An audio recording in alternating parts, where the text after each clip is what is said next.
Good morning students, आप सभी का स्वागत है आपके अपने यूट्यूब चैनल हार्ड कंसेप्ट पर। देखो, आज हम लोग पढ़ेंगे इंडेक्स प्रॉपर्टीज ऑफ सॉइल और आज की क्लास होने वाली है बहुत लेंथी, क्योंकि ये क्लास 1 घंटे से ऊपर होगी। इसीलिए आप बिल्कुल आराम से बैठ जाना, नोट कॉपी रख लेना, पेन रख लेना, ठीक है, चाय नाश्ता बगल में रख लेना। कहीं उठने की ज़रूरत नहीं है, क्योंकि क्लास पूरी देख लोगे तो आपके कंसेप्ट बिल्कुल क्लियर हो जाएंगे, ठीक है। इंडेक्स प्रॉपर्टी का कोई भी क्वेश्चन नहीं छोड़ोगे, इसलिए मैं आपको बता रहा हूं कि आप बिल्कुल लास्ट तक देखना और वीडियो को ज़्यादा से ज़्यादा शेयर कर दो और बिल्कुल वीडियो के बिल्कुल एंड तक बने रहना, ठीक है। और जितनी मैं चीज़ें बताऊं हर एक पॉइंट बिल्कुल शिद्दत के साथ नोट करना। यदि आपने आज की क्लास देख ली तो इंडेक्स प्रॉपर्टी में आज से कोई डाउट नहीं होने वाला। स्टार्ट करते हैं। Index properties of soil very important topic है। सबसे पहले इसको इंपॉर्टेंट टिक करो, ठीक है। बहुत क्वेश्चन आते हैं, बिल्कुल ध्यान से पढ़ना है, ठीक है। देखो, सबसे पहले पढ़ते हैं इंजीनियरिंग प्रॉपर्टीज ऑफ सॉइल। क्या पढ़ते हैं? इंजीनियरिंग प्रॉपर्टीज ऑफ सॉइल, ठीक है। इंजीनियरिंग प्रॉपर्टीज ऑफ सॉइल क्या क्या होती हैं उसको देखते हैं। देखो, जो इंजीनियरिंग प्रॉपर्टीज ऑफ सॉइल होती हैं वो 3 टाइप्स की होती हैं, ठीक है। कौन कौन सी होती हैं उसको देखते हैं। बढ़िया फ्लो चार्ट बना के समझते हैं, आपको आसानी होगी समझने में, ठीक है। मतलब जो इंजीनियरिंग प्रॉपर्टी वो 3 टाइप्स की होती है। अब कौन कौन सी होती हैं उसको देखते हैं। देखो, फर्स्ट आती है शियर स्ट्रेंथ। क्या आती है? शियर स्ट्रेंथ, ठीक है। सेकंड क्या आती है? परमियाबिलिटी, ठीक है। जो थर्ड होती है वो क्या होती है? कंप्रेसिबिलिटी। मतलब एक चीज़ तो अपन को समझ में आ गई कि जो इंजीनियरिंग प्रॉपर्टीज ऑफ सॉइल है वो 3 टाइप्स की होती हैं। फर्स्ट होता है शियर स्ट्रेंथ, सेकंड होता है परमिएबिलिटी और थर्ड होता है कंप्रेसिबिलिटी। अब एक एक को डिफाइन करते हैं, ठीक है। सबसे पहले शियर स्ट्रेंथ की बात करते हैं। इसका फर्स्ट पॉइंट है ability to resist shear stresses. मतलब शियर स्ट्रेस रजिस्ट करने की जो एबिलिटी होती है उसको क्या बोलते हैं? शियर स्ट्रेंथ बोलते हैं। इसका सेकंड पॉइंट क्या आएगा? Required for stability of slope, bearing capacity of soil and earth pressure condition,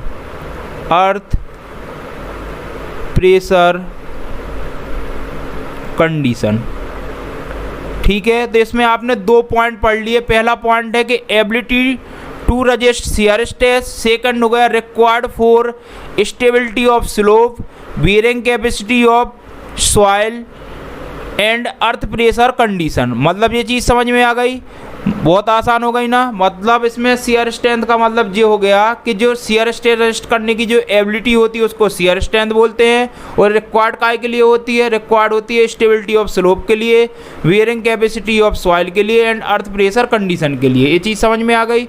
यदि ये वाला क्वेश्चन आता है तो समझ जाओगे। शियर स्ट्रेंथ के बारे में यदि पूछेगा तो बता दोगे ये चीज़ होती है, ठीक है। अब देखो, अब दूसरा क्या आता है? परमिएबिलिटी का फर्स्ट पॉइंट क्या है? Easy of flow water. ये फ्लो वाटर को क्या करता है? इजी करता है, ठीक है। जो वाटर फ्लो होता है वो परमिएबिलिटी के थ्रू ही होता है, ठीक है। सेकंड पॉइंट इसमें क्या आएगा? Required for seepage calculation. मतलब सीपेज कैलकुलेशन के लिए रिक्वायर्ड होता है, ठीक है। ये चीज़ हो गए, तो इसके 2 पॉइंट हो गए। मतलब easy of flow water, second point क्या हो गया? रिक्वायर्ड फॉर सीपेज कैलकुलेशन, ठीक है, ये हो गया। अब देखो, अब पढ़ते हैं कंप्रेसिबिलिटी क्या होता है। इसमें फर्स्ट पॉइंट देखते हैं। फर्स्ट पॉइंट है related to volume change in the soil, ठीक है। सॉइल में जो वॉल्यूम चेंज होता है उससे रिलेटेड होती है, ठीक है। सेकंड है required for settlement calculation of calculation of structure. जितनी चीज़ समझ में आ गई, मतलब जो इंजीनियरिंग प्रॉपर्टी ऑफ सॉइल होती है वो 3 टाइप्स की होती है। पहला होता है शियर स्ट्रेंथ, दूसरा होता है परमिएबिलिटी, तीसरा होता है कंप्रेसिबिलिटी। शियर स्ट्रेस क्या होता है? Ability to resist shear stress, ठीक है। जो रिक्वायर्ड किसके लिए होता है? स्टेबिलिटी ऑफ स्लोप के लिए, वेयरिंग कैपेसिटी के लिए और अर्थ प्रेशर कंडीशन के लिए। परमिएबिलिटी की बात करते हैं। परमिएबिलिटी का मतलब होता है इजी ऑफ फ्लो वाटर, ये रिक्वायर्ड होता है सीपेज कैलकुलेशन के लिए। कंप्रेसिबिलिटी रिलेटेड रहती है वॉल्यूम चेंज ऑफ सॉइल से, रिक्वायर्ड रहती है settlement and calculation of structure, ठीक है। जो सेटलमेंट कैलकुलेशन स्ट्रक्चर का जो सेटलमेंट कैलकुलेशन करेंगे उसी के लिए रिक्वायर्ड होती है, ठीक है। एक एक चीज़ देखो, हर टॉपिक है जो आपका जो सॉइल मैकेनिक्स है उसमें एक एक टॉपिक है, हर चैप्टर उसने डिवाइड कर दिया। कंप्रेसिबिलिटी का अलग चैप्टर है, परमिएबिलिटी का अलग है, शियर स्ट्रेंथ का अलग है। मतलब ये तीनों चीज़ अपन अलग अलग पढ़ने जा रहे हैं। वो तो मैं इंडेक्स प्रॉपर्टी ऑफ सॉइल बता रहा हूँ, इसलिए मैंने इंजीनियरिंग प्रॉपर्टी ऑफ सॉइल आपको समझा दिया, ठीक है। इसके अलग अलग तीनों के अलग अलग चैप्टर हैं, बड़े ध्यान से पढ़ेंगे, ठीक है। अब अपन बात types of index properties, very very important, ठीक है। जो इंडेक्स प्रॉपर्टी है तो 2 टाइप की होती हैं। पहला क्या होता है? Properties of soil grain, second होता है सॉइल एग्रीगेट प्रॉपर्टी। दोनों को कंपेयर करके पढ़ते हैं। देखो इसका फर्स्ट पॉइंट क्या है? The properties which are dependent of individual grain of soil. किस पर डिपेंड है? इंडिविजुअल ग्रेन ऑफ सॉइल पर ये डिपेंड रहता है, ठीक है। And independent of soil structure, मतलब सॉइल स्ट्रक्चर पर इंडिपेंडेंट रहता है। देखो नाम से आपको मालूम पड़ रहा है क्या है? प्रॉपर्टीज ऑफ सॉइल ग्रेन्स, मतलब ग्रेन्स पर ही डिपेंड होने वाला है, ठीक है। इसके एग्जाम्पल क्या हो जाएंगे? Shape of grain, size of grain, mineralogical composition, ठीक है। अब देखो सॉइल एग्रीगेट प्रॉपर्टीज की बात करते हैं। इसका फर्स्ट पॉइंट क्या है? The properties which are dependent on soil mass as a whole and does represent collective behaviour of soil, मतलब सॉइल का बिहेवियर रिप्रेजेंट करता है, ठीक है। इसके एग्जाम्पल क्या हैं? रिलेटिव डेंसिटी, अटर वर्ज लिमिट, वेरी वेरी इंपॉर्टेंट। यहाँ से क्वेश्चन बहुत बनने वाले हैं, ठीक है। अब एक एक पॉइंट बढ़िया आराम से नोट करते हैं और जितने में डेफिनेशन लिखवाऊँ उनको बड़े ही ध्यान से लिखना, क्योंकि यहाँ से क्वेश्चन बहुत न्यूमेरिकल भी आते हैं, थ्योरी भी आती है। तो पहला आता है रिलेटिव डेंसिटी। सबसे पहले इसको इंपॉर्टेंट टिक करो। देखो रिलेटिव डेंसिटी, अब किस टाइप से इसको पूछा जाता है उसको ध्यान से पढ़ेंगे, ठीक है। देखो रिलेटिव डेंसिटी को आप क्या डेंसिटी इंडेक्स भी बोलते हैं, तो इसका दूसरा नाम हो गया डेंसिटी इंडेक्स, पहला पॉइंट, ठीक है। इसको डेंसिटी इंडेक्स भी बोलते हैं। अब इसके 2 पॉइंट है, इसको लिखो पहले। 2 पॉइंट क्या है? पहला क्या है? It is the most important soil, it is the most important soil aggregate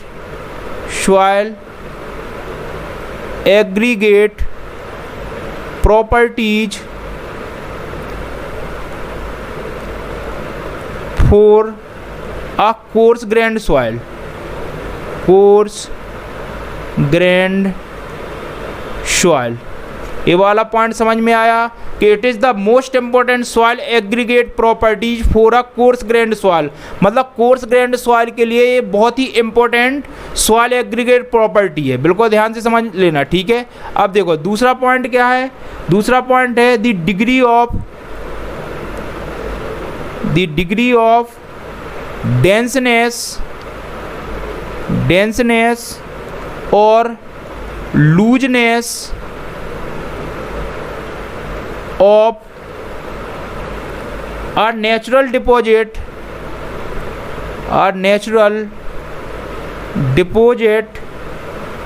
of coarse grained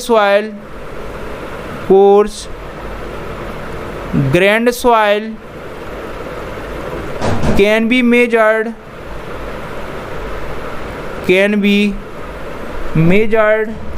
in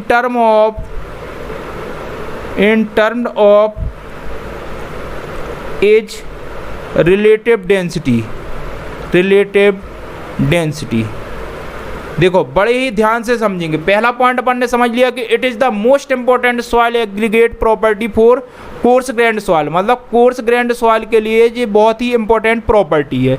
दूसरा पॉइंट ये है द डिग्री ऑफ डेंसनेस, ध्यान से देखना, द डिग्री ऑफ डेंसनेस और looseness of a natural deposit of coarse grained soil, किसके लिए, coarse grained soil के लिए, can be measured in term of relative density, मतलब रिलेटिव डेंसिटी के टर्म में अपन क्या मेजर करते हैं, denseness of looseness of the deposit of coarse grained soil, मतलब जो कोर्स ग्रेन्ड सॉइल होगा उसका अपन degree of denseness of looseness क्या करते हैं, मेजर करते हैं in term of relative density, मतलब हम रिलेटिव डेंसिटी फाइंड आउट कर लेंगे तो उससे अपन को क्या मालूम हो जाएगी कि जो कोर्स ग्रेन्ड सॉइल है उसका डिग्री ऑफ डेंसनेस क्या होगा और लूजनेस क्या होगा। बिल्कुल समझ में आया, दोनों पॉइंट बहुत ही इंपॉर्टेंट है, दोनों पॉइंट को नोट कर लेना, ठीक है, बिल्कुल समझिए। अब देखो, अब इसका जो फॉर्मूला बहुत ही इंपॉर्टेंट है, देखो इसको सबसे पहले DR से डिनोट करते हैं, ठीक है। इसका जो फॉर्मूला है वो क्या है, E maximum minus E natural divide by E maximum minus E minimum, very very important, ठीक है। इसका जो फॉर्मूला है बहुत ही इंपॉर्टेंट है। पहली बात, क्वेश्चन डायरेक्ट फॉर्मूला भी पूछ लेता है और इसका न्यूमेरिकल भी आता है, तो आपने DR का फॉर्मूला पढ़ लिया, E maximum minus E natural divide by E maximum minus E minimum, very very important ये हो गए। अब देखो यहाँ पे पॉइंट लिखो, वेयर E मैक्सिमम क्या है, E maximum equal to void ratio, देखो E क्या होता था, वॉइड रेशियो, ठीक है, और मैक्सिमम का मतलब है void ratio of soil in it's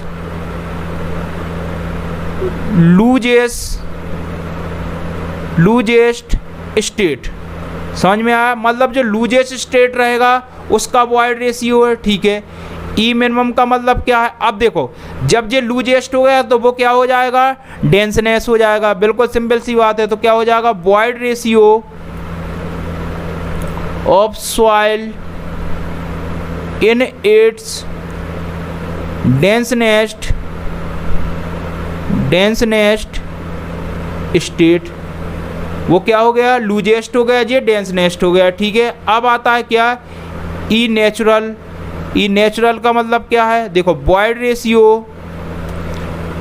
ratio of soil its natural state,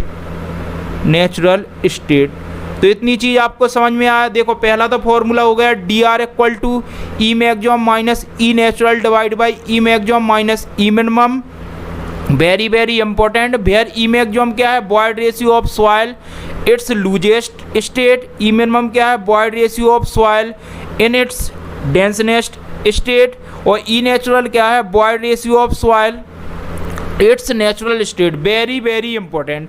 इतनी चीज़ आप समझ गए, ठीक है। अब पढ़ते हैं रिलेटिव डेंसिटी का क्लासिफिकेशन। देखो अपन क्लासीफाइड कैसे करेंगे, जो DR है, ठीक है। यदि DR की वैल्यू लेस देन 15 है तो क्या हो जाएगी, वेरी लूज, सॉइल कैसी रहेगी, वेरी लूज, पहला पॉइंट, ठीक है। यदि इसकी वैल्यू 15 to 35 है तो सॉइल कैसी हो जाएगी, लूज, ठीक है। यदि इसकी वैल्यू 35 to 65 है तो क्या हो जाएगी, मीडियम, बिल्कुल ध्यान से लिखना, ठीक है। यदि वैल्यू 65 to 85 है तो क्या हो जाएगी, डेंस, सॉइल कैसी हो जाएगी, डेंस। यदि ग्रेटर देन 85 है तो क्या हो जाएगी, very dense, very very important. ये वाली टेबल इतनी इंपॉर्टेंट है, एक स्क्रीनशॉट ले लेना, ठीक है, और अपने मोबाइल में रख लेना, क्योंकि यदि DR की वैल्यू डिपेंड करती है, यदि 15 से कम है तो वेरी लूज, 15 से 35 है तो लूज, 35 से 65 है तो मीडियम, 65 से 85 है तो डेंस, और 85 से ग्रेटर है तो क्या हो जाएगी, very dense, very very important, ठीक है। इस क्लासिफिकेशन को याद कर लेना। यहाँ तक चीज़ें समझ में आई। देखो रिलेटिव डेंसिटी में क्या क्या कवर कर लिया, फिर से देख लेते हैं एक बार, ठीक है, रिवाइज कर लेते हैं। देखो जो रिलेटिव डेंसिटी होती थी उसको डेंसिटी इंडेक्स भी बोलते थे, इसको DR से डिनोट करते हैं, ठीक है। इतने पॉइंट हो गए, ठीक है। ये कोर्स ग्रेन्ड सॉइल के लिए बहुत ही मोस्ट इंपॉर्टेंट प्रॉपर्टीज है, ठीक है। इससे क्या अपन DR फाइंड आउट कर लेंगे, तो DR से क्या देख लेंगे, डिग्री ऑफ डेंसनेस और looseness of coarse grained soil, ये वाला पॉइंट हो गया, ठीक है। इसका ये इंपॉर्टेंट फॉर्मूला हो गया, ठीक है। वेयर आपने देख लिया E मैक्सिमम, E मिनिमम और क्या E नेचुरल क्या है, ठीक है। उसके बाद अपन ने इसकी ये टेबल देख ली, वेरी वेरी इंपॉर्टेंट हो गया। अब देखते हैं नेक्स्ट। कंसिस्टेंसी ऑफ क्लेज, इसी को बोलते हैं अटरबर्ज लिमिट। सबसे पहले इसको इंपॉर्टेंट टिक करो, ठीक है। इसके देखो 4 पॉइंट है, बहुत ही इंपॉर्टेंट है, चारों को डिस्क्राइब कर रहा हूँ, ध्यान से नोट कर लेना। देखो फर्स्ट पॉइंट क्या है, consistency of soil is a term which is use to describe the firmness of soil, मतलब फर्मलेस ऑफ सॉइल को डिस्क्राइब करता है, ठीक है। It indicate by the term such as soft, stiff, firm and hard, ठीक है। देखो second point क्या है, the property of consistency is associated with clay, second ये होगा। थर्ड पॉइंट, इसको इंपॉर्टेंट टिक करो, थर्ड पॉइंट क्या है, डिपेंड अपॉन वाटर कंटेंट, ठीक है। Depend upon water content of soil, it can exist any of 4 stage of consistency, ठीक है। कौन कौन सी स्टेज बन जाती हैं, देखो पहला होता है लिक्विड स्टेट, सेकंड आता है प्लास्टिक स्टेट, फिर आता है सेमी सॉलिड स्टेट, फिर होता है solid state. Very very important, ठीक है, चारों स्टेट याद कर लेना। फोर्थ पॉइंट आता है the boundary water content at which soil undergo change from one state of consistency to another are known as consistency limit, ठीक है। These are also known as Atterberg limit, देखो इसी को अटरबर्ज लिमिट बोलते हैं। इसका मीन्स क्या हुआ, देखो जो वाटर कंटेंट होता है सॉइल में वो चेंज होता है first state to second state, ठीक है। तो वो जैसे ही first state to second state change होगा तो स्टेट चेंज होती रहेंगी, liquid, plastic, semi solid, solid, तो उसी को क्या बोलते हैं, कंसिस्टेंसी लिमिट बोलते हैं, उसी को अटरबर्ज लिमिट बोलते हैं। यही आपका टॉपिक था, इतनी चीज़ें समझ में आ गई। अब इसको समझते हैं कौन सी स्टेट क्या होती है। देखो ये आपका एक डायग्राम हो गया, इसको क्या बोलेंगे, देखो इसको बोलेंगे वॉल्यूम ऑफ सॉइल, ठीक है। और इसको क्या बोलेंगे, वाटर कंटेंट, यहाँ वाटर कंटेंट लिखेंगे, ठीक है। बिल्कुल ध्यान से देखना ये डायग्राम, ठीक है। ये हो गया, ठीक है। अब देखो इसको कलर चेंज कर लेते हैं, इसको क्या बोलेंगे, लिक्विड लिमिट, मतलब ये लिक्विड लिमिट है, WL हो गया, ठीक है। ये क्या हो जाएगी, प्लास्टिक लिमिट हो जाएगी, ठीक है। डायग्राम को बिल्कुल ध्यान से समझना है, इसको क्या बोल देंगे, प्लास्टिक लिमिट, और इसको बोल देंगे श्रिंकेज लिमिट। सबको समझेंगे, थोड़ा सा ध्यान रखो, ठीक है। ये हो गया, ठीक है। स्टेट की बात करते हैं, देखो इसको बोल देंगे लिक्विड स्टेट, क्या बोल देंगे, लिक्विड स्टेट, ठीक है। उसके बाद क्या आएगा, प्लास्टिक स्टेट, यानी कि ये हो गया प्लास्टिक स्टेट, ठीक है। उसके बाद क्या आने वाला, सेमी सॉलिड, ये हो गया आपका सेमी सॉलिड, ठीक है। और फिर क्या आने वाला उसके बाद आएगा सॉलिड, ये हो गया आपका सॉलिड। तो यहाँ तक चीज़ें समझ में आ गई, मतलब ये क्या था, देखो यही था, देखो यही अपन ने पढ़ा है, जो अपन वाटर कंटेंट के अकॉर्डिंग 4 स्टेज बनती हैं, लिक्विड स्टेट, प्लास्टिक स्टेट, ठीक है, फिर क्या हो जाएगा सेमी सॉलिड, फिर सॉलिड। देखो अपन ने वही देख ली, यही अटरबर्ज लिमिट है। देखो ये हो गया सबसे पहले लिक्विड स्टेट, फिर क्या हो गया प्लास्टिक स्टेट, इसको बोलेंगे सेमी सॉलिड, फिर हो गया सॉलिड। ये आपका वॉल्यूम ऑफ सॉइल होगा, जी अपन वाटर कंटेंट हो गया। देखो WL क्या है, लिक्विड लिमिट, WP क्या है, प्लास्टिक लिमिट, और WS क्या है, श्रिंकेज लिमिट, ठीक है। ये चीज़ें समझ में आ गई, आपको डायग्राम समझ में आ गया, ठीक है। अब इसके बाद अपन एक एक चीज़ समझते हैं, ठीक है, कौन क्या होता है उसको देखते हैं ध्यान से। लिक्विड लिमिट स्टार्ट करते हैं। देखो इसके पॉइंट बिल्कुल ध्यान से समझना है, देखो मैं बता रहा हूँ। फर्स्ट पॉइंट क्या है, when clay content large quantity of water resultant suspension as in liquid state. देखो जो क्ले है, यदि उसमें लार्ज क्वांटिटी ऑफ वाटर है तो क्या हो जाएगा, लिक्विड स्टेट में ही रहेगा। बिल्कुल आप बिल्कुल इमेजिन करो, देखो यदि आपका क्ले है, क्ले में यदि आप वाटर ही वाटर लार्ज क्वांटिटी में क्या करते हैं, मिला दे, तो क्या हो जाएगा, लिक्विड स्टेट में बन जाएगा। तो पहला पॉइंट बिल्कुल समझ में आ गया होगा, पहला पॉइंट यही बोला है कि when clay content large quantity of water resultant suspension as in liquid state, समझ में आ गया। सेकंड पॉइंट में क्या बोला है, soil in liquid state has negligible shear strength. देखो जब ये बताओ, जब आपका सॉइल लिक्विड स्टेट में है, इसका मतलब क्या है, वाटर क्वांटिटी बहुत ज़्यादा है। जब वाटर क्वांटिटी बहुत ज़्यादा रहेगा तो आपका जो शेयर स्ट्रेंथ रहेगा वो क्या रहेगा, निग्लिजिबल रहेगा। जितना ज़्यादा वाटर कंटेंट रहेगा उतना ही कम शेयर स्ट्रेंथ रहती है, हमेशा याद रखना, इसलिए निग्लिजिबल हो गया। It has tendency of flow, मतलब क्यों, क्योंकि ये टेंडेंसी ऑफ फ्लो में रहेगा, क्योंकि देखो लिक्विड के फॉर्म में है तो फ्लो ही होगा, ठीक है। तो दोनों पॉइंट समझ में आ गया। थर्ड पॉइंट देखो, this boundary water content at which soil change from liquid state to plastic state is called liquid limit. उसने क्या बोला, यदि बाउंड्री वाटर कंटेंट कहाँ से चेंज हो रही, कहाँ से कहाँ तक, देखो चेंज फ्रॉम लिक्विड स्टेट से प्लास्टिक स्टेट जा रही है, उसको लिक्विड लिमिट बोलेंगे। अब डायग्राम में देखो, देखो डायग्राम में क्या है, यदि देखो लिक्विड स्टेट से प्लास्टिक स्टेट जा रही तो क्या आ रहा है आपका WL आ रहा है, WL को ही लिक्विड लिमिट बोलते हैं। देखो फिर से समझो, लिक्विड स्टेट से कहाँ जा रही है, प्लास्टिक स्टेट, इसको क्या बोल देंगे, लिक्विड लिमिट। देखो क्वेश्चन ने यही था, देखो यही बोला है कि boundary water content at which soil change from liquid state to plastic state is called liquid limit. समझ में आ गया? इसी को किससे, WL से डिनोट करते हैं लिक्विड लिमिट को। समझ में आ गया? ठीक है। लिक्विड लिमिट फाइंड आउट करने के लिए दो मेथड होती हैं, एक होती है कैसा ग्रांडे मेथड और दूसरा होता है कॉनपेनेट्रेशन मेथड। ठीक है, पहला क्या होगा, कैसा ग्रांडे मेथड, दूसरा होगा कॉनपेनेट्रेशन मेथड। वेरी वेरी इंपॉर्टेंट, दोनों मेथड याद कर लेना। अब मेरे को नहीं लगता लिक्विड लिमिट में आपको कोई डाउट होगा, बिल्कुल समझ में आ गया ना, कोई डाउट नहीं है। देखो ये वाला डायग्राम आपको याद कर लेना है बिल्कुल माइंड में। देखो ये लिक्विड लिमिट, अब आता है प्लास्टिक लिमिट, फिर सिंकेज लिमिट, इसको बिल्कुल ध्यान से पढ़ते हैं एक एक चीज़। ठीक है, अब नेक्स्ट पढ़ते हैं, फ्लो कर्व स्टार्ट करते हैं। देखो सबसे पहले इसको जो ग्राफ बना है इसको देखो, बिल्कुल ध्यान से देखना। ठीक है, इसको क्या बोलते हैं, वाटर कंटेंट। क्या बोलोगे, वाटर कंटेंट। यहाँ पे लेंगे अपन वाटर कंटेंट, और ये क्या हो जाएगा, numbers of blows, numbers of blows. इतनी चीज़ समझ में आ गई। अब देखो वाटर कंटेंट मतलब इसको अपन ने बोल दिया ये W1 है, इसको बोल दिया W2 है, ये बोल दिया W3 है। इतनी चीज़ समझ में आ गई। इसको क्या बोल देंगे, log N1 है, ये क्या है log N2 है। ठीक है, और ये क्या हो जाएगा log 25 है। ठीक है, इतनी चीज़ समझ में आ गई, बिल्कुल ध्यान से समझना। पॉइंट लिखते हैं इसके। देखो फर्स्ट पॉइंट क्या है, ठीक है, a graph plotted between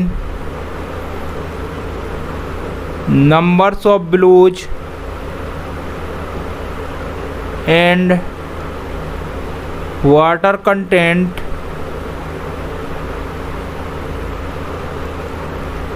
this curve comes out to straight line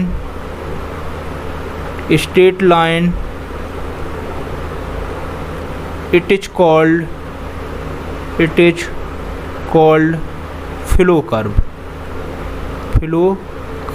बिल्कुल ध्यान से समझना। ठीक है, जितने पॉइंट नोट करवा रहा हूँ नोट कर लो। ठीक है, फिर एक एक को समझा रहा हूँ। ठीक है, दूसरा पॉइंट क्या है, the water content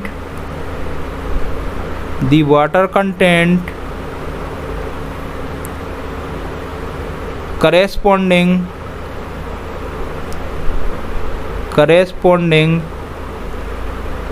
to 25 billows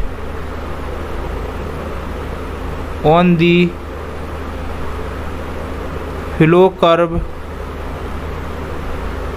will be the liquid limit।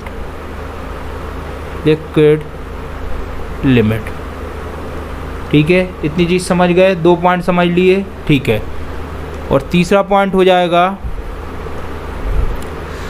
तीसरा पॉइंट क्या है, numbers of blows are taken as log scale. ठीक है, अब चीज़ें समझो, तीनों पॉइंट समझा रहा हूँ, एक एक को डिफाइन करते हैं। A graph plotted between numbers of blows and water content this curve comes out to straight line it is called flow curve. देखो किसके ग्राफ किस किस के बीच है, देखो वाटर कंटेंट और नंबर्स ऑफ बिलोज के बीच जो ग्राफ बनाया गया है। ठीक है, उसमें देखो ये स्ट्रेट लाइन आ रही है, ये वाली स्ट्रेट लाइन आ रही है, इसी को बोल देंगे फ्लो कर्व। तो क्वेश्चन यदि आता है कि फ्लो कर्व किस किस के बीच बनता है, तो आप बता सकते हो कि फ्लो कर्व किस किस के बीच प्लॉटेड होता है, वाटर कंटेंट और नंबर्स ऑफ बिलो के बीच। ठीक है, ये स्ट्रेट लाइन हो गई। ठीक है, लाइन कैसी होती है, स्ट्रेट लाइन। ठीक है, दूसरा पॉइंट क्या है, the water content corresponding to 25 blows, इसको ध्यान देना। ठीक है, water content corresponding to 25 blows on the flow curve will be the liquid limit, मतलब 25 बिलो पर क्या होता है, लिक्विड लिमिट होती है। ये चीज़ समझ में आ गई। लास्ट पॉइंट ये है कि numbers of blows are taken as log scale. इतनी चीज़ समझ में आ गई, कोई डाउट नहीं है ना, समझ गए होगे। अब नेक्स्ट देखते हैं। नेक्स्ट क्या, flow index, very very important. पहला पॉइंट आता है, इसको डिनोट काय से करते हैं, आई एफ से। आई एफ से अब इसकी डेफिनेशन लिखते हैं। ठीक है, डेफिनेशन सिंपल सी, the slope of flow curve is called as flow index. समझ में आया, मतलब स्लोप क्या है, फ्लो कर्व का जो स्लोप होता है उसको क्या बोलते हैं, फ्लो इंडेक्स बोल देंगे। Slope of the flow curve is called flow index. Simple सी डेफिनेशन हो गई। अब देखो वेरी वेरी इंपॉर्टेंट, तो इसका फॉर्मूला है, क्योंकि फॉर्मूला डायरेक्ट भी आता है, इसके क्वेश्चन भी आते हैं। देखो फ्लो इंडेक्स इक्वल टू क्या हो जाएगा, W1 minus W2 divide by log N2 minus log N1। ठीक है, इसी को क्या लिख सकते हैं, और में लिख सकते हैं क्या, W1 माइनस W2 डिवाइड में क्या हो जाएगा, देखो लॉग के फॉर्म में है तो लॉग को ऐसे लिख सकता हूँ क्या, N2 divide by N1। Minus में था तो मैंने डिवाइड में कर दिया, देखो ये माइनस है तो ऐसे लॉग के फॉर्म में लिख सकता हूँ, ये हो गया। तो आई एफ का ये वेरी वेरी इंपॉर्टेंट फार्मूला हो गया। ठीक है, कहाँ से लिया अपन ने, इस ग्राफ से ले लिया, जो ग्राफ बनाया था। देखो W1 माइनस W2 कर दिया, log N2 minus log N1 कर दिया। यहाँ तक चीज़ें समझ में आ गई, कोई डाउट नहीं है ना, यहाँ तक हो गया। अब इसका एक पॉइंट और आता है। ठीक है, सिग्निफिकेंस आता है इसका, वो और देख लो सिग्निफिकेंस। ठीक है, सिग्निफिकेंस ऑफ फ्लो इंडेक्स। ठीक है, फ्लो इंडेक्स का सिग्निफिकेंस आता है, बहुत ही इंपॉर्टेंट है। इस पॉइंट को देखो, सिग्निफिकेंस क्या है। ठीक है, सिग्निफिकेंस ये है कि flow index indicate rate of loss of shear strength upon increase in water content।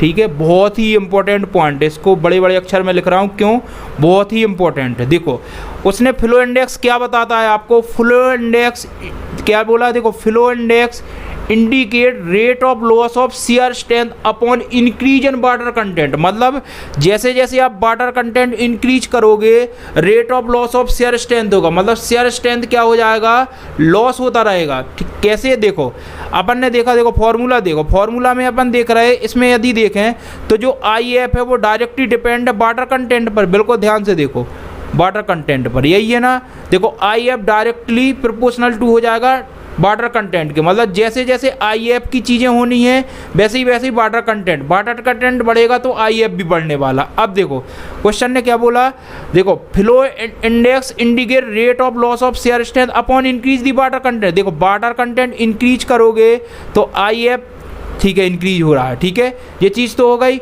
और उसने क्या दिया, जो शियर स्ट्रेंथ है वो क्या हो रहा है, डिक्रीज हो रहा है। अब शियर स्ट्रेंथ डिक्रीज क्यों होगा, क्योंकि आपको मालूम है जैसे जैसे आप वाटर कंटेंट बढ़ाओगे शियर स्ट्रेंथ हमेशा डिक्रीज होता है। तो देखो दोनों पे यही रिलेटिव है, अपन ने ये लिक्विड लिमिट में भी कहानी पढ़ी थी, तो समझ में आ गया। तो जो आई एफ है वो डिपेंड काय पे, वाटर कंटेंट पे, वाटर कंटेंट बढ़ेगा तो लॉस ऑफ शियर स्ट्रेंथ होगा, क्वेश्चन यही बोला उसने इस वाले पॉइंट पे, तो बिल्कुल समझ में आ गया, अब तो कहीं डाउट नहीं होगा। ठीक है, अब नेक्स्ट पॉइंट देखते हैं।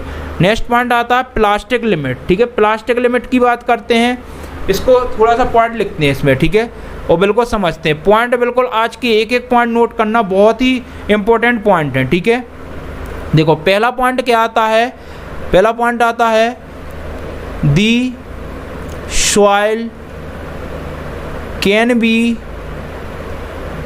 molded into various shapes when it's in plastic state। ये चीज़ समझ में आ गई। यदि आपकी सॉइल प्लास्टिक स्टेट में है तो उसको वेरियस शेप में अपन मोल्डेड कर सकते हैं। ये चीज़ समझ में आ गई, ठीक है। दूसरा पॉइंट लिखते हैं। दूसरा पॉइंट क्या है, कलर चेंज कर लो, ठीक है। दूसरा पॉइंट है as the water content as decrease, ठीक है। बिल्कुल ध्यान से समझना, वाटर कंटेंट डिक्रीज हो रहा है, ठीक है। Plasticity of soil decrease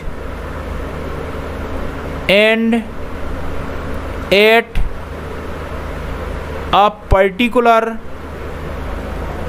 particular water content soil begins to crumble when molded। मैं एक चीज़ समझाऊंगा, आप तो लिखते जाओ। molded, ठीक है। that is soil change to semi solid state, ठीक है। इतनी चीज़ समझ में आई, ठीक है। इसका एक और पॉइंट लिखते हैं, फिर मैं समझा रहा हूँ बिल्कुल। तीनों पॉइंट अच्छे समझाऊंगा, ठीक है। The boundary water content at which clay sample change from plastic state to semi solid state is called plastic limit, ठीक है। एक और पॉइंट लिख लो, in semi solid state soil become brittle, ठीक है। सॉइल कैसी रहेगी, ब्रिटल हो जाएगी, ठीक है। अब देखो, अब चारों पॉइंट को समझते हैं। पहला पॉइंट क्या है, अ soil can be moulded into various shape when it is in plastic state. देखो, यदि सॉइल आपकी प्लास्टिक स्टेट में होगी तो अपन क्या करते हैं, वेरियर शेप में विभिन्न प्रकार के जो शेप्स रहेंगे उसमें मोल्डेड कर सकते हैं, ठीक है। सॉइल को अपन मोल्ड कर सकते हैं, मतलब उसके किसी भी शेप में अपन बना सकते हैं, प्लास्टिक यदि स्टेट में है, ठीक है। दूसरा पॉइंट क्या है, as the water content is decrease. देखो, वाटर कंटेंट क्या हो रहा है, डिक्रीज होगा, तो प्लास्टिसिटी ऑफ दी सॉइल भी डिक्रीज होगी। समझ में आया। यदि वाटर कंटेंट जैसे जैसे डिक्रीज होता जाएगा उसकी प्लास्टिसिटी ऑफ सॉइल भी डिक्रीज होती जाएगी, ठीक है। And at a particular water content soil begins to crumble when moulded, ठीक है। और एक क्या, धीरे धीरे आप देखो वाटर कंटेंट डिक्रीज तो करते जाओगे, ठीक है, तो प्लास्टिसिटी भी डिक्रीज हो जाएगी, लेकिन एक पर्टिकुलर वाटर कंटेंट आएगा जब आप क्या कर दोगे, सॉइल जो होगी उसको क्रम्बल्स के रूप में अपन मोल्डेड कर सकते हैं, ठीक है, ठीक है। That is soil change to semi solid. इसका मतलब क्या हो गया, आप वाटर को कम करते गए, एक ऐसा पॉइंट आएगा जहाँ वाटर सेमी सॉलिड स्टेट में चेंज हो जाएगा, तो आप क्या हो जाएगा, आप क्रम्बल्स के रूप में उसको बना सकते हो, ठीक है। ये चीज़ समझ में आ गई। थर्ड पॉइंट क्या है, the boundary water content at which clay sample change. अब इधर देखो, change from plastic state to semi solid state is called plastic limit. उस वाले आप देखो डायग्राम को याद करो, मैं आपको याद करवा दे रहा हूँ। देखो, अभी याद करवा रहा हूँ, एक सेकंड रुको बस। अभी देखो 2 मिनट में अपन पहुँचते हैं वहीं पे। यही था, देखो यही था। उसने क्या बोला है, देखो अपन प्लास्टिक लिमिट की बात कर रहे हैं। देखो, प्लास्टिक लिमिट क्या, plastic state to semi solid. Plastic state to semi solid जा रहे हो तो WP आ जाएगा। अब देखो, plastic state to semi solid जा रहे हो। अब देखो इधर देखो, अपन देखते हैं उसमें, ठीक है। देखो अभी पहुंचते हैं।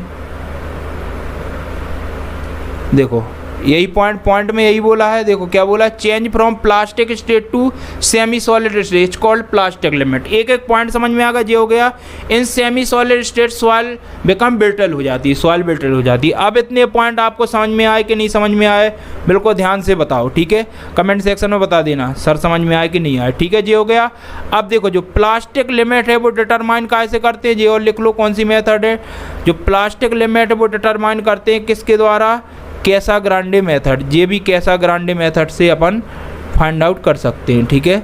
कैसाग्रांडे मेथड, ठीक है। तो ये चीज़ भी अपन ने लिख ली। यहाँ तक आपको बिल्कुल समझ में आ गया ना, कोई डाउट नहीं है ना। अब बताओ कोई डाउट नहीं है ना। नेक्स्ट देखते हैं, नेक्स्ट क्या आता है। अब आता है श्रिंकेज लिमिट। मतलब अपन ने सबसे पहले क्या, प्लास्टिक लिमिट, सबसे पहले क्या पढ़ा था आपने, लिक्विड लिमिट, फिर प्लास्टिक लिमिट। अब श्रिंकेज लिमिट की बात आती है। श्रिंकेज लिमिट मतलब WH, ठीक है। इसके कुछ पॉइंट लिखते हैं और बढ़िया समझते हैं आज। बिल्कुल देखो, सॉइल का मतलब है, देखो सॉइल में हर चीज़ आप देख रहे हो, ठीक है। चीज़ें देख रहे हो तो आप बिल्कुल एक एक पॉइंट लिख लेना और समझने की कोशिश करना कि आखिर मैं क्या समझा रहा हूँ, क्योंकि क्वेश्चन बहुत यहाँ से बनते हैं, ठीक है। देखो, रिडक्शन इन वाटर कंटेंट, देखो वाटर को तो अपन को क्या कम ही करते जाना है, ठीक है। Water content from a soil in semi solid state brings about state when with decrease in moisture content,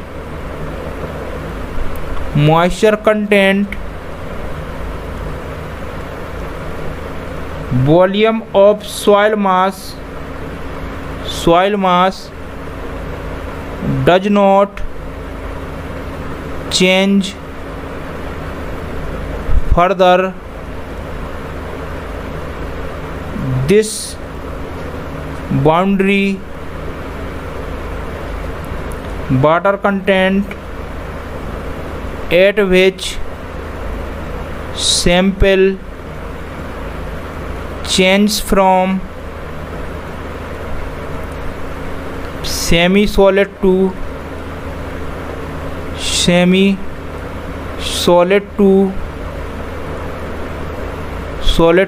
solid state is called shrinkage limit।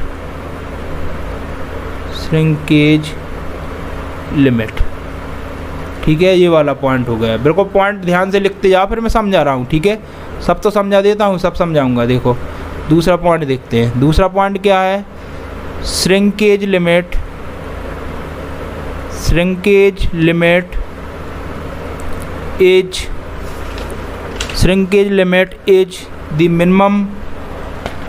the minimum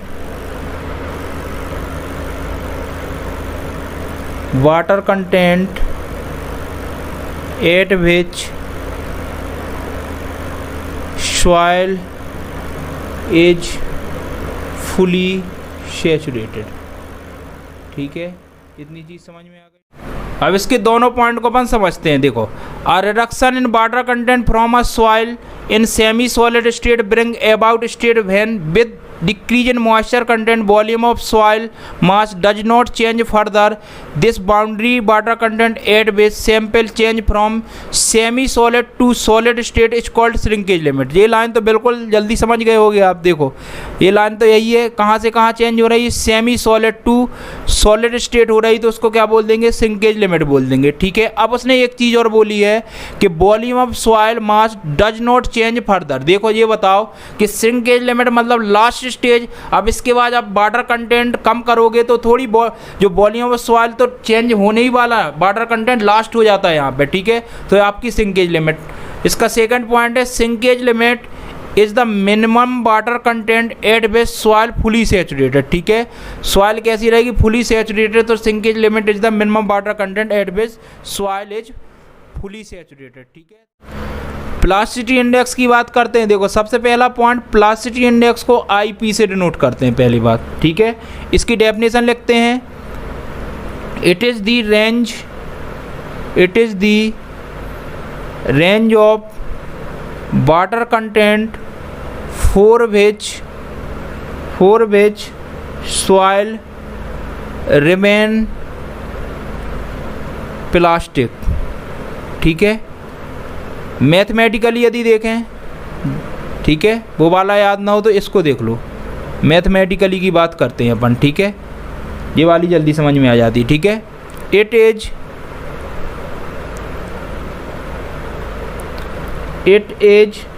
defined as the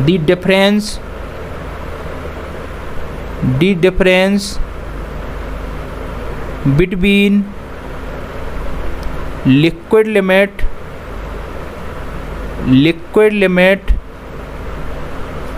and plastic limit। अब देखो ध्यान से, इसका जो formula बनेगा वो क्या बनेगा, IP equal to WL minus WP। इसको ध्यान से देखो आप, IP इक्वल टू क्या होगा, WL माइनस WP। मतलब देखो यही लिखा आपने, it is defined as the difference between liquid limit, WL का मतलब लिक्विड लिमिट और WP का मतलब प्लास्टिक लिमिट। तो यही है, it is defined as the difference between liquid limit and plastic limit, ठीक है। और एक डेफिनेशन ये है कि it is the range of water content for which the soil remain plastic, ठीक है। देखो प्लास्टिक इंडेक्स का मतलब क्या है कि जो अपनी सॉइल होगी वो प्लास्टिक स्टेट में रहेगी, ठीक है। तो ये हो गया, तो IP equal to WL minus WP हो गया, ठीक है। इसका सिग्निफिकेंस और देख लेते हैं, ठीक है। सिग्निफिकेंस आ जाता है क्योंकि वो पूछ लेता है, ठीक है। तो सिग्निफिकेंस ज़रूरी है, सिग्निफिकेंस जितने भी एक नोट कर लेना, ठीक है, एक अलग जगह, ठीक है। देखो पहला पॉइंट क्या है सिग्निफिकेंस में, देखो IP indicates degree of plasticity of soil, ठीक है। More is the value of IP,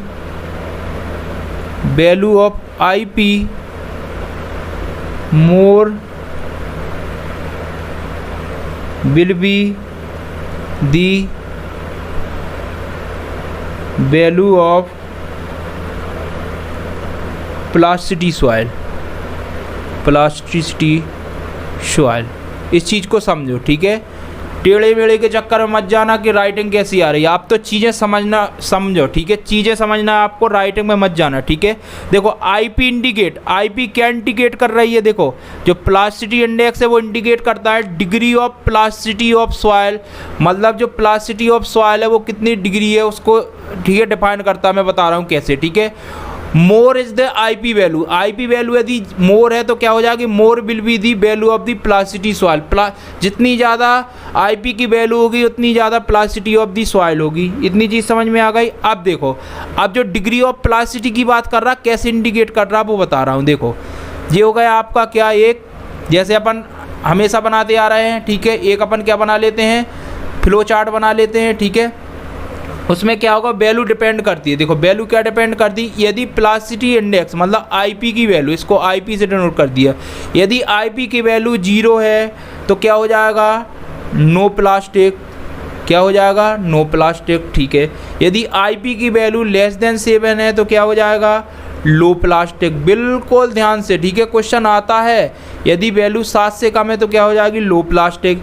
यदि वैल्यू 7 से 17 के बीच है तो क्या हो जाएगा, मीडियम प्लास्टिक, क्या हो जाएगा, मीडियम प्लास्टिक, ठीक है। यदि वैल्यू 17 से ज़्यादा है तो क्या हो जाएगी, हाईली प्लास्टिक। अब समझ में आ गया मैं कैसे बात कर रहा था, हाईली प्लास्टिक। देखो यही बात कर रहा था, ये चीज़ समझ में आ गई। The IP indicate the degree of plasticity of the soil, यही degree of plasticity of soil है, मतलब डिपेंड करता है। यदि 0 है तो नो प्लास्टिक, यदि 7 से कम है तो लो प्लास्टिक, 7 से 17 है तो मीडियम प्लास्टिक और 17 से ज़्यादा है तो हाईली प्लास्टिक। यहाँ तक चीज़ें समझ में आई, कोई डाउट तो नहीं है, डाउट होना भी नहीं चाहिए, ठीक है। इतनी चीज़ समझ में आ गई। अब देखो, अब आता है कंसिस्टेंसी इंडेक्स, ठीक है। सबसे पहले इसमें कितने पॉइंट बनते हैं? कंसिस्टेंसी इंडेक्स को सबसे पहले क्या बोलते हैं अपन? दूसरा नाम इसका है रिलेटिव कंसिस्टेंसी। क्या बोलते हैं? Relative consistency. ये चीज़ समझ में आ गई। आपने क्या बोल दिया? Relative consistency.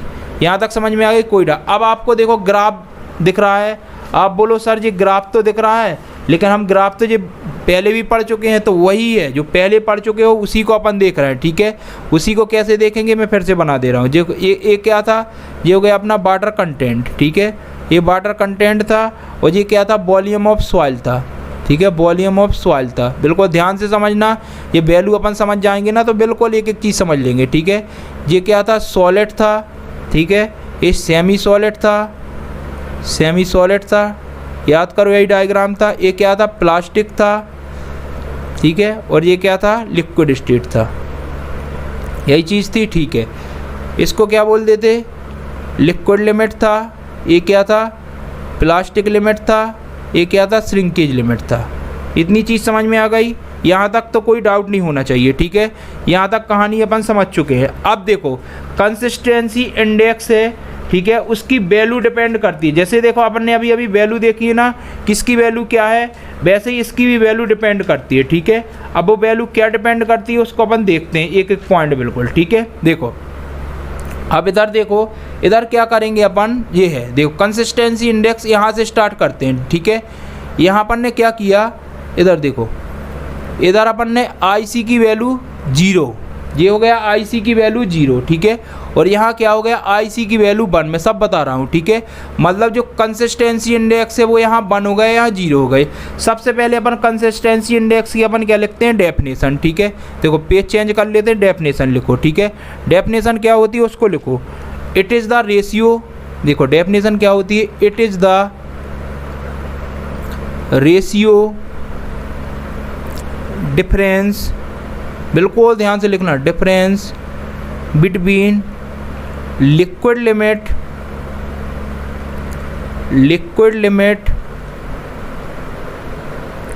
And natural water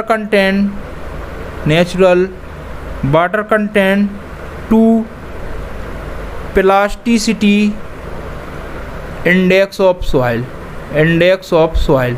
मैं सब बता रहा हूँ, देखो बिल्कुल। देखो किसकी बात कर रहे हैं अपन? कंसिस्टेंसी इंडेक्स, मतलब IC से डिनोट करेंगे, ठीक है। अब उसने क्या बोला? इट इज़ द रेशियो, मतलब डिवाइड होने वाला, बिल्कुल ध्यान से देखना। डिफरेंस बिटवीन लिक्विड लिमिट का मतलब क्या? WL and natural water content मतलब WN to the plastic index यानी कि IP। अब बताओ, अब फॉर्मूला बन गया कि नहीं बन गया? अब बताओ, कोई डाउट है क्या? मतलब IC equal to WL minus WN divide by IP हो गया कि नहीं हो गया? मुझे एक चीज़ आप बता दो।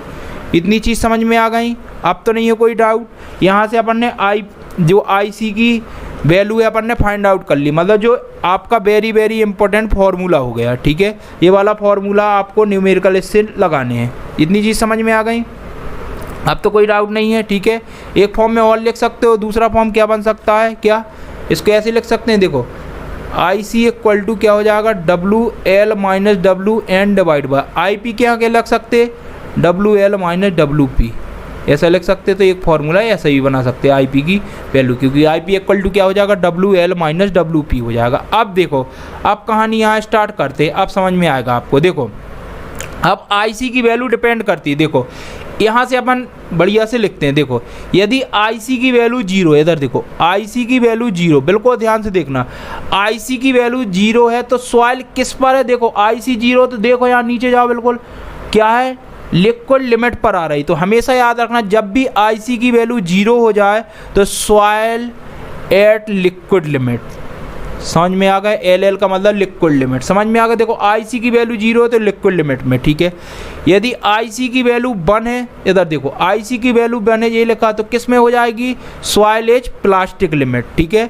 तो अपन लिख सकते हैं soil eight plastic limit, PL का मतलब है प्लास्टिक लिमिट। इतनी चीज़ समझ में आ गई, ठीक है। अब आप बोलो सर IC की वैल्यू लेस देन 0 है, IC is less than zero, इसका मीन्स यही हुआ IC की वैल्यू लेस देन जीरो। अब जीरो कहाँ, लेस देन जीरो का मतलब उस साइड जाएगी, देखो ग्रेटर तो बढ़ते जाएगी, लेस देन मतलब किस में आएगी, लिक्विड स्टेट में, मतलब सॉइल एट लिक्विड स्टेट, किस में हो जाएगी, लिक्विड स्टेट। बिल्कुल चीज़ें समझते जाना, एक एक चीज़ समझा दूंगा आज, ठीक है। ये चीज़ समझ में आ गई। यदि IC इज ग्रेटर देन 1 है, IC की वैल्यू ग्रेटर देन 1 है, ग्रेटर देन 1 है मतलब यहाँ आने वाली है कहीं, तो अपन क्या लिख सकते हैं, यदि ग्रेटर देन 1 है तो सॉइल इन, अब दो चीज़ हो सकती है, या तो सेमी सॉलिड होगा, ठीक है, सॉइल इन सेमी सॉलिड, ठीक है, और अपन क्या लिख सकते हैं, सॉलिड, ठीक है, या तो सेमी सॉलिड में रहेगा या सॉलिड में रहेगा, ठीक है। और लास्ट होगा IC की वैल्यू यदि कहाँ से, देखो 0 to 1 है, कहाँ है 0 to 1, वैल्यू 0 से 1 है तो क्या हो जाएगी, देखो 0 से 1 जाएंगे तो किस में स्टेट में हो जाएगी, soil in plastic state, soil in plastic state. इतनी चीज़ समझ में आ गई, कोई डाउट है क्या? अब बताओ। अब यदि आपको समझ में आ रहा हो तो अब जाके ठोक दो लाइक और शेयर कर दो अब के भाई साहब ये वाली क्लास देख लो, क्योंकि नेक्स्ट क्लास में देखो इसके बहुत सारे न्यूमेरिकल करने वाले हैं, तो आप यदि एक क्लास देख लोगे तो आपको नेक्स्ट वाली क्लास में बहुत मज़ा आने वाला है, ठीक है। तो यहाँ तक आप समझ चुके हो, चीज़ें समझ में आ गई।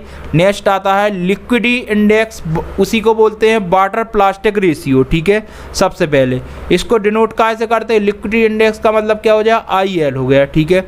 इसकी डेफिनेशन लिखते हैं, डेफिनेशन क्या है, it is the ratio of difference between, it is the ratio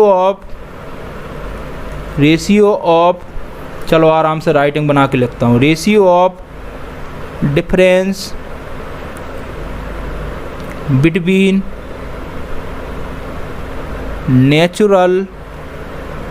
natural water content and plastic limit to plasticity index of soil. बिल्कुल ध्यान से समझना, जैसे मैं समझाया करूं वैसे समझाया करूं। देखो डेफिनेशन बनाना बहुत सिंपल होता है, ठीक है, आसान होती है डेफिनेशन बनाना, तो बिल्कुल ध्यान से आप पढ़ा करो। देखो उसने बोला IL का अपन फॉर्मूला बना रहा है, it is the ratio, ratio का मतलब डिवाइड होने वाला है। डिफरेंस किसका, difference between natural water content मतलब WN और प्लास्टिक लिमिट मतलब WP, यही हो जाएगा, ठीक है, यही है। फिर उसने क्या बोल दिया, टू दी प्लास्टिसिटी इंडेक्स यानी कि IP। अब बताओ फॉर्मूला यही बन जाएगा। अब बताओ, अब डाउट है क्या आपको? इतनी चीज़ समझ में आ गई। दूसरा फॉर्मूला क्या बन जाएगा, ठीक है, इतनी चीज़ समझ में आ गई। यहाँ तक तो मेरे को लगता है डाउट हो, IL का यही हो जाएगा, ठीक है। IP की अपन वैल्यू रख सकते हैं, ये सब है, ठीक है। ये अपन ने फार्मूला बना लिया, बहुत ही इंपॉर्टेंट फार्मूला था, ठीक है। इसका जो दूसरा फार्मूला है वो क्या बन जाएगा, देखो IC plus IL equal to 1 होता है, वेरी वेरी इंपॉर्टेंट, इसको भी याद करना। यदि आपने कंसिस्टेंसी इंडेक्स की आपको क्या वैल्यू गिवन है और लिक्विडिटी इंडेक्स की वैल्यू गिवन है, दोनों का एडिशन 1 होता है, हमेशा याद रखना। इसका सिग्निफिकेंस भी लिखते हैं, देखो सिग्निफिकेंस, ठीक है, सिग्निफिकेंस लिखते क्या होता है, एक ही पॉइंट है, the institute behaviour of a saturated soil at natural water content may be studied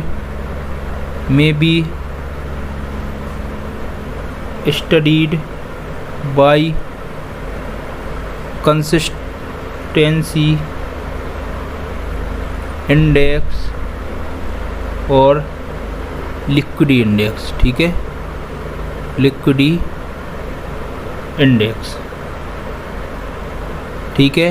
इतनी चीज़ समझ में आ गई कि the institute behaviour of the saturated soil eight natural water content में फाइंड आउट करना है, तो किसके द्वारा अपन फाइंड आउट कर सकते हैं, कंसिस्टेंसी इंडेक्स के द्वारा और लिक्विडिटी इंडेक्स के द्वारा, ठीक है। समझ में आ गया, तो बिल्कुल ध्यान देना। यदि क्वेश्चन आता है कि institute behaviour of saturated soil eight natural water content में फाइंड आउट कर दो, तो किसके द्वारा अपन फाइंड आउट करेंगे, या तो कंसिस्टेंसी के द्वारा या लिक्विडिटी इंडेक्स के द्वारा। यहाँ तक चीज़ें समझ में। अब पढ़ते हैं टफनेस इंडेक्स। टफनेस इंडेक्स को किससे डिनोट करेंगे, IT से, ठीक है।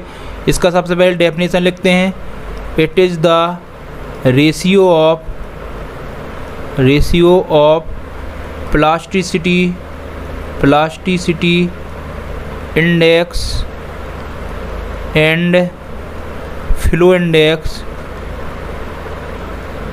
इंडेक्स ऑफ सॉइल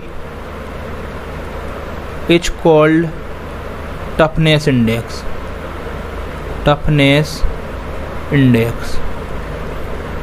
ठीक है। मतलब इसका जो फॉर्मूला बन जाएगा वो क्या हो जाएगा, IT इक्वल टू, क्या बोला, रेशियो का आएगा प्लास्टिसिटी इंडेक्स मतलब IP और फ्लो इंडेक्स मतलब IF, ठीक है। क्वेश्चन आता है, ऐसे नहीं पढ़ा रहा हूँ, ठीक है। और क्लास आपको बड़ी लग रही होगी, लेकिन बड़ी लगेगी जब एक बार पढ़ लोगे ना तो मज़ा आ जाएगा, ठीक है। ये हो गया। इसका सिग्निफिकेंस और देखते हैं, ये इसका फॉर्मूला लिख लिया, सिग्निफिकेंस देखते हैं। सिग्निफिकेंस मैंने पहले बोला, सिग्निफिकेंस बहुत ज़रूरी है, ठीक है। सिग्निफिकेंट देखते हैं क्या है, देखो इस पर लिखते हैं, देखो पॉइंट लिखते हैं, it gives an idea about shear strength of soil at plastic limit। समझ में आया, ठीक है। It gives an idea about shear strength of soil at plastic limit। यदि सॉइल आपकी प्लास्टिक लिमिट में है तो क्या बताता है, ये shear strength बताता है। इतनी चीज़ समझ में आ गई, ठीक है। दूसरा पॉइंट लिख लो, ठीक है। The value of IP, the value of IT हो जाएगा ना टफनेस इंडेक्स से, IT lies between 0 to 3 for most soil, ठीक है। क्वेश्चन आता है, ठीक है, कि जो IT की वैल्यू वो कहाँ से कहाँ तक होगी, तो IT की वैल्यू जो रहेगी, ठीक है, वो कहाँ से 0 to 3 के बीच रहेगी, ठीक है। मोस्ट सॉइल के लिए ज़्यादातर यही रहेगी, ठीक है। कभी कभी क्या होता है, if IT is less than 1 तो सॉइल कैसी हो जाएगी, सॉइल हो जाएगी फ्राइएबल, ठीक है। It can be easily crushed at plastic limit. हमेशा याद रखना, जो टफनेस इंडेक्स की जो वैल्यू होती है वो 0 से 3 के बीच में होती है। यदि 1 से कम हो गई तो सॉइल कैसी हो जाएगी, फ्राइएबल हो जाएगी। इतनी चीज़ें आपको समझ में आई कि नहीं आई, मज़ा आ रहा है ना, ठीक है। मज़ा आ रहा है तो नेक्स्ट देखते हैं, ठीक है। नेक्स्ट क्या आता है, नेक्स्ट देखते हैं। नेक्स्ट आता है श्रिंकेज रेशियो, ठीक है। देखो मैं डेफिनेशन जो बना देता हूँ ना, उसमें कंफ्यूज मत हो ना। डेफिनेशन देखो उसी फॉर्मूले के बना देता हूँ, ठीक है। देखो इसकी डेफिनेशन क्या हो जाएगी, it is the ratio of a given volume change of a soil expressed as a percentage of its dry volume to corresponding change in water content above shrinkage limit, ठीक है। श्रिंकेज लिमिट ये हो गया। इसका जो formula बन जाएगा, देखो श्रिंकेज लिमिट क्या होती है, या श्रिंकेज रेशियो क्या होता है, SR इक्वल टू क्या हो जाएगा, B1 माइनस B2 डिवाइड में VD, ठीक है, ठीक है। ध्यान से देखना, इंटू 100 हो जाएगा, डिवाइड में क्या हो जाएगा, W1 माइनस W2 ये होता है, ठीक है। और W1 W2 किस में रहेगा, where W1 and W2 in percentage. तो इतनी चीज़ समझ में आ रही है, ये हो गया। ठीक है।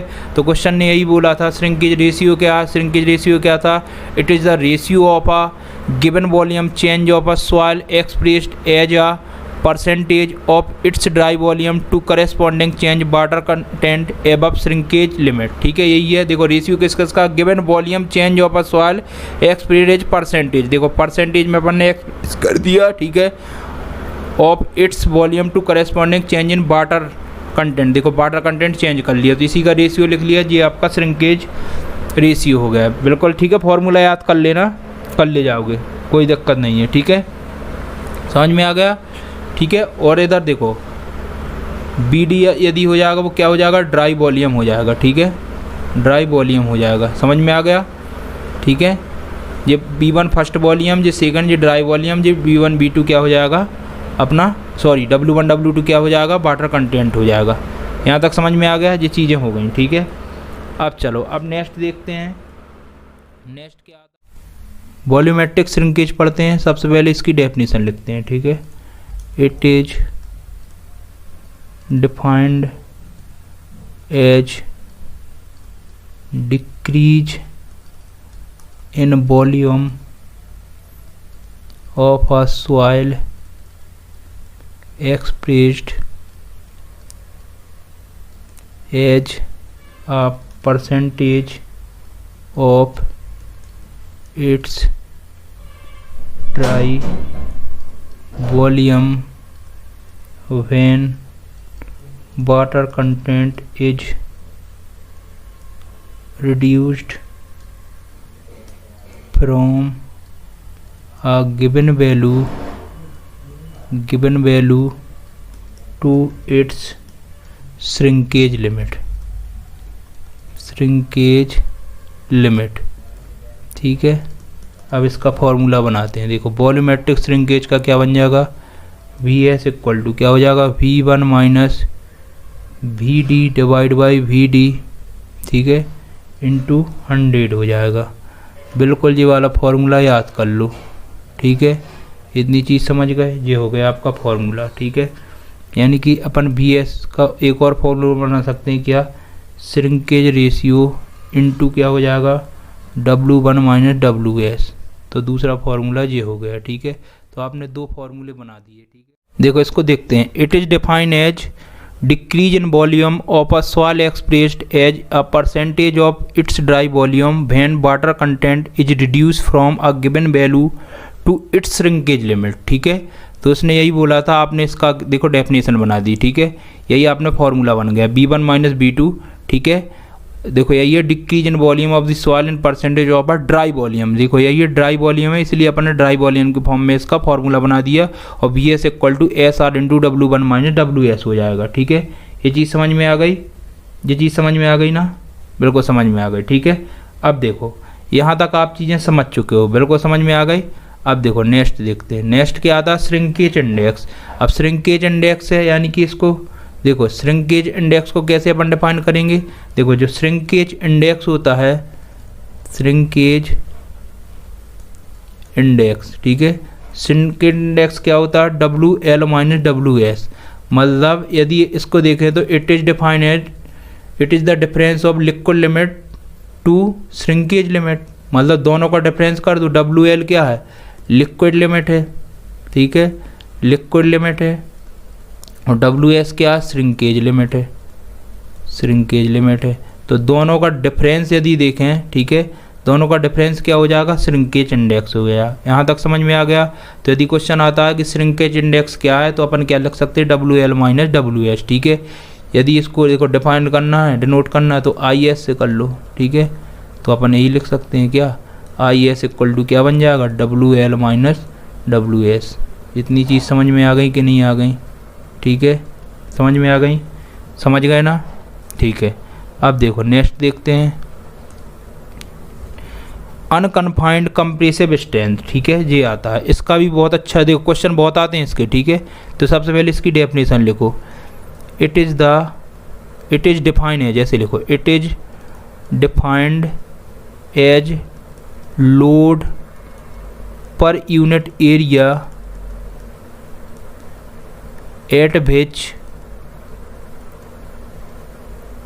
एट विच एट अनकन्फाइंड, बिल्कुल ध्यान से लिखना, unconfined prismatic cylindrical specimen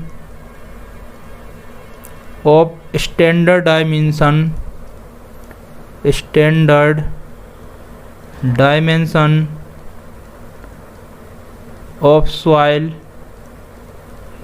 fails in a simple compression test.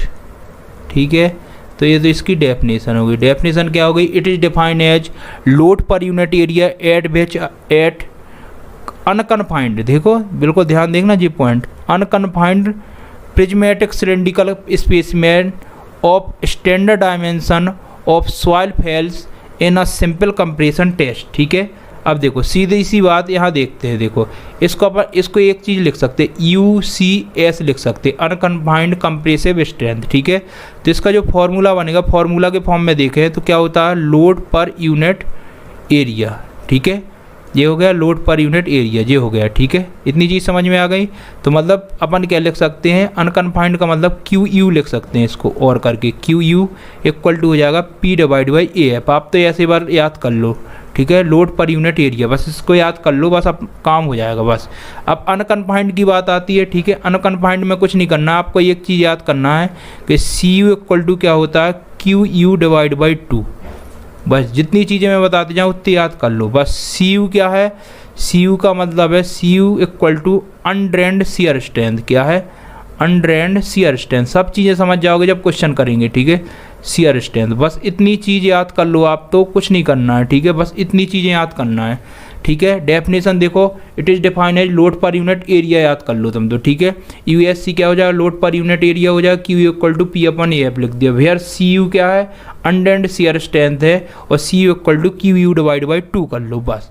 और इसकी जो टेबल है उसको याद कर लो। मेन तो UCS हो गया, अनकन्फाइंड कंप्रेसिव स्ट्रेंथ, ये किस में रहेगा? किलो न्यूटन पर मीटर स्क्वायर, क्योंकि लोड पर यूनिट एरिया हो गया।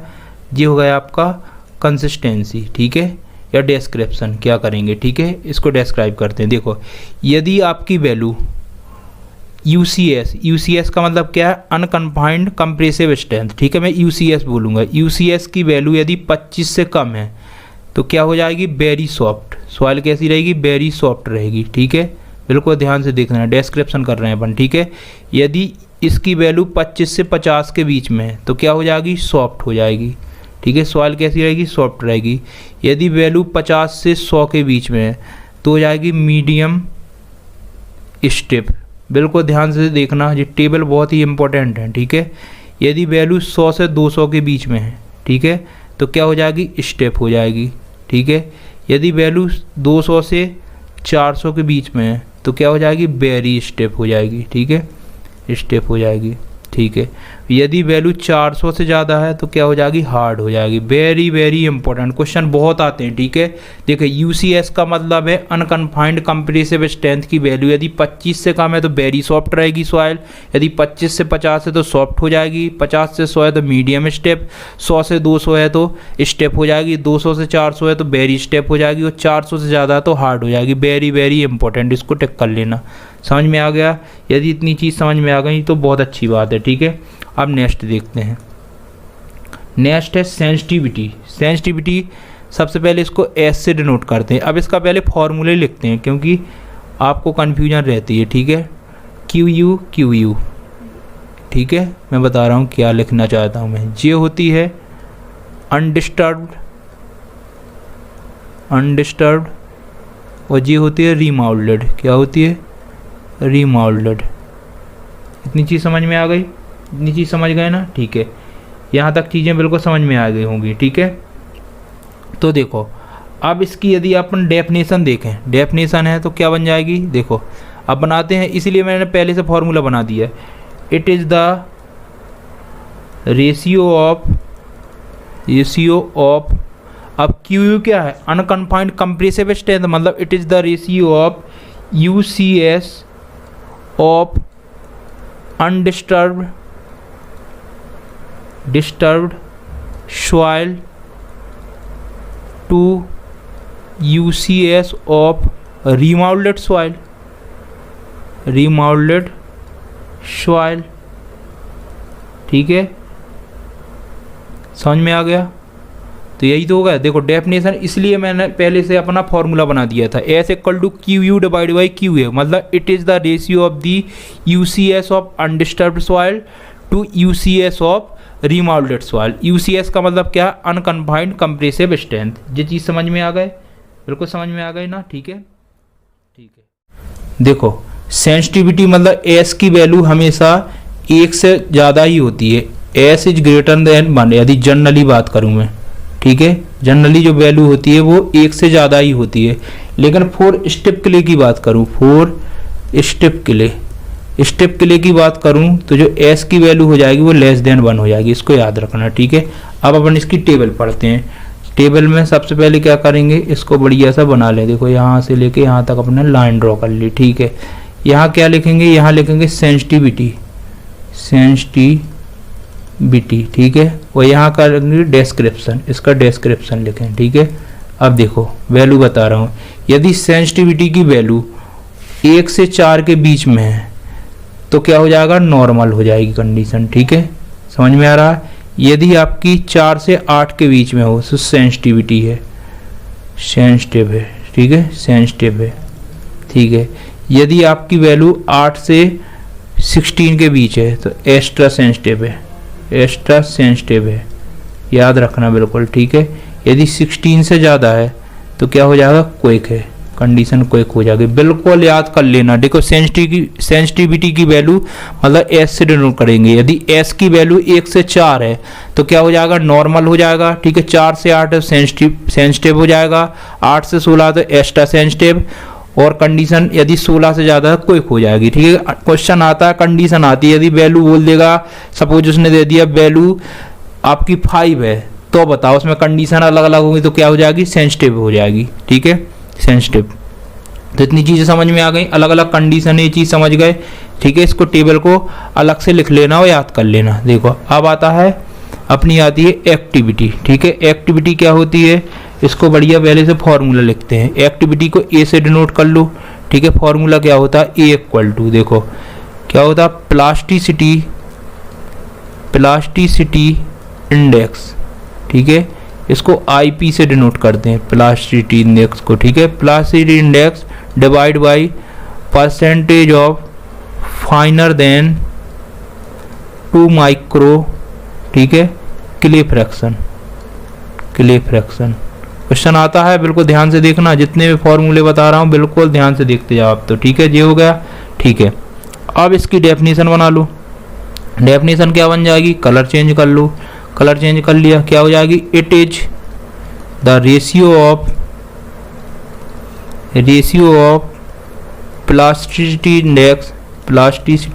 इंडेक्स, देखो उसी से बना रहा हूँ, प्लास्टिसिटी इंडेक्स एंड परसेंटेज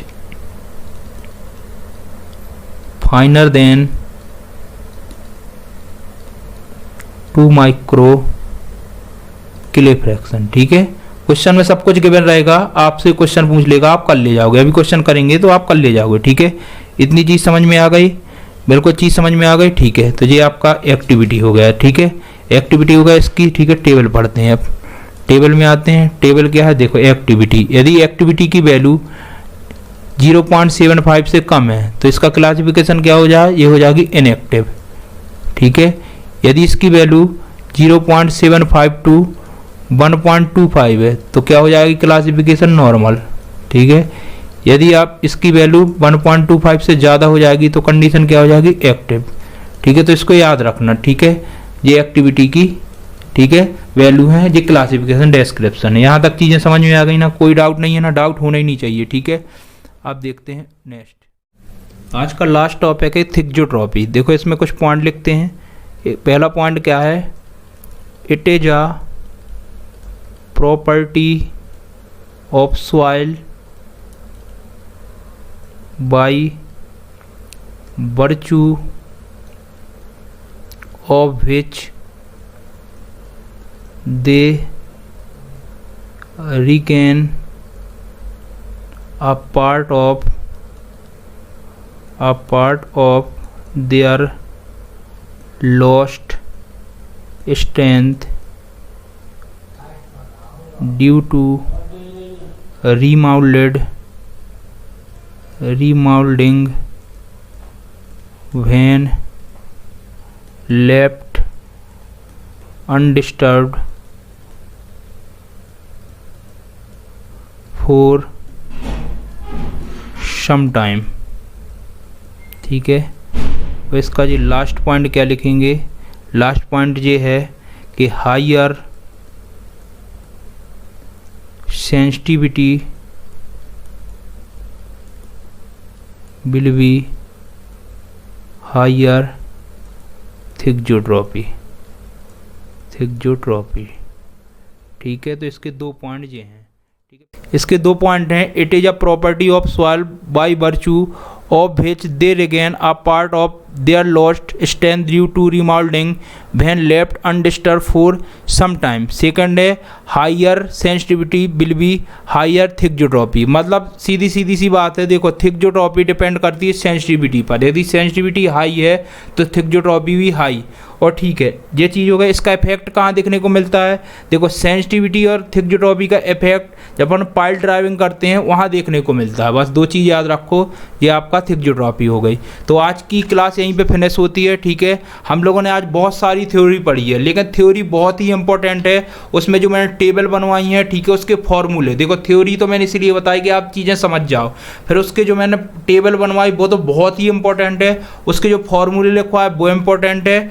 उसके बाद मैंने एक सिग्निफिकेंस लिखवाया था हर पॉइंट में, वो इंपॉर्टेंट है। तो ठीक है, जितने ग्राफ होंगे, जितनी टेबल होगी और जितने फॉर्मूले होंगे, जितने सिग्निफिकेंस होंगे, ठीक है, एक टेबल बना लेना इस वाले चैप्टर का। ठीक है, जो अपन ने अभी पढ़ा है इंडेक्स प्रॉपर्टी, इसकी बिल्कुल टेबल बना लेना, क्योंकि इससे रिलेटिव नेक्स्ट क्लास में अपन क्या करने वाले हैं? क्वेश्चन।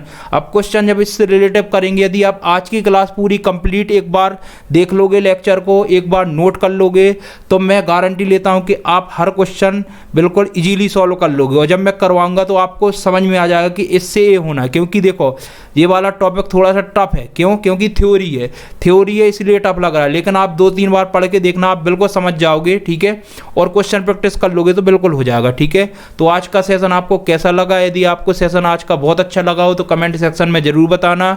सेशन को लाइक करना, शेयर करना एंड सब्सक्राइब करना। Thank you.